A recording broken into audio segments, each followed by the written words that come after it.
Ya, kedua ada langkah berikutnya undang-undang, saya lupa apa tuh yang kedua. Yang ketiga kalau tidak juga ya dicabut.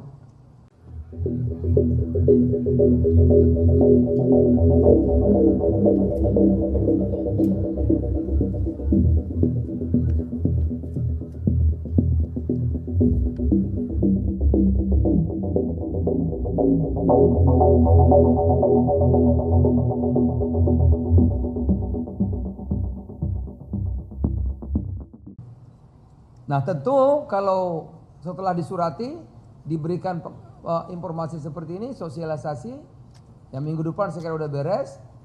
Kalau masih melakukan tentu ada tahapan-tahapan. Pertama tentu akan diperingatkan. Ya, kedua ada langkah berikutnya undang-undang, saya lupa apa tuh yang kedua. Yang ketiga kalau tidak juga ya dicabut izinnya. Gitu. Kan harus jelas tegas. Agar sekali lagi tujuan pemerintah itu untuk terjadi sinergi ekosistem yang positif di bidang ini, usaha ini.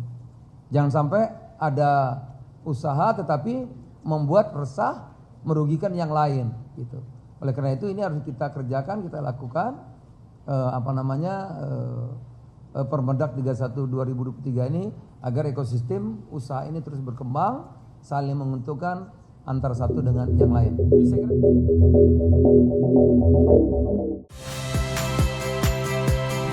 Saya Rahmat Ibrahim. Saksikan program-program Kompas TV melalui siaran digital, pay TV, dan media streaming lainnya. Kompas TV, independen, terpercaya.